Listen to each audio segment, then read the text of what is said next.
coming back from a ruptured patella tendon. I thought this would be a good video to do just because I realise how difficult it is to come back from something like this, how much I'm struggling just now, and I've hoped that this can maybe help somebody who has maybe had the same injury or is trying to get back, and hopefully can take a wee bit of motivation from it. So on February 4th, I ruptured my patella tendon. How it happened, I basically just remember going in for a tackle, stretching my right leg, and basically just my body, my leg getting under me. And when I looked at my kneecap was halfway up my leg, which I thought was dislocated, so I was trying to hit back into the same position, which was just absolute adrenaline, and I can't really remember much about. What I do remember is when I get carried off the park, I just remember my leg feeling like if it wasn't attached to my body, like if it was just jelly. Thankfully enough, we won 2-1 and went through to the next round of the Scottish Cup.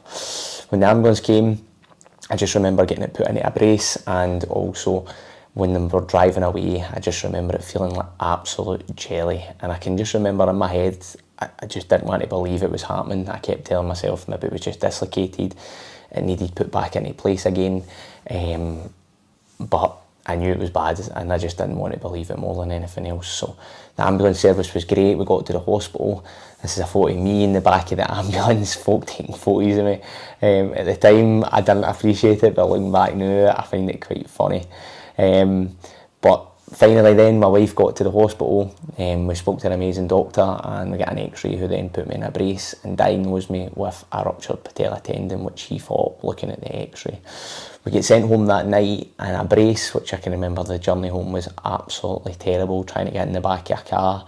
You can't bend your leg. Thankfully enough, my wife helped me in the car, but I just remember it being an absolute extreme pain trying to get in the back of the car. We said we would get a phone call over the next few days to go in for my surgery. And thankfully enough, when we got home the next day, we made a phone call and they were willing to take me in for the Monday. So one of the things that I've really struggled with the most is just basically not being able to do things for myself. I'm someone who's extremely active, and I can't make food for myself. I can't eat up and down the stairs easy. I can't take the dogs for a walk. I've got to allow everything to be done for myself. I also work in a gym, so it's a very physical job where I'm helping people, I'm showing them how to exercise. I can't no longer do that, so I had to take 2 weeks off my work to try and obviously recover, and then I've obviously went back again. So on the Monday, thankfully enough, I get invited in for my surgery, which was the 5th of February, which is amazing how quickly it was. Going in for the surgery, it was absolutely nerve-wracking. I remember getting in and just thinking to myself, right, be excited, look forward to this kind of progress happening and what we're going to do. And I just remember I can focus on my recovery once this is done. Going in for the surgery was a bit of a nightmare. I just remember waiting to go into the room, and just before it's just a horrible experience. And if you've ever had any surgery, it's just a complete mind kind of block after it. After we done that, we had to unfortunately get stayed in. I was in a lot of pain after the surgery, so they had to give me quite a lot of strong painkillers, which wouldn't allow me to go home.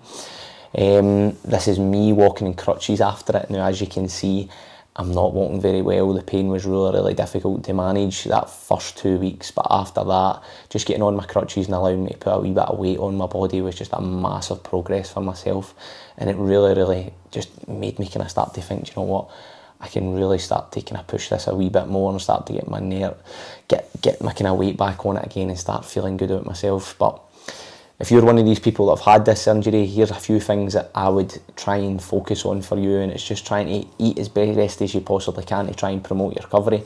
Try and eat foods that are high in protein, foods that are high in fibre, especially when you're on kind of strong painkillers that are codeine. It can really bag you up a wee bit. Make sure you're trying to get as much water into you as you possibly can. And when you are going to get up on your sticks and get moving about, try and make sure it is when you're kind of taking your painkillers, because it just makes a massive difference to yourself. One of the biggest pieces of advice I would say is, especially when you're walking about in your crutches, is try and get kind of cohesive bandage tape to wrap round about your bandages, because it can really make a big difference to you just on your hands, that your hands aren't sore because you're taking your kind of body weight on it as well.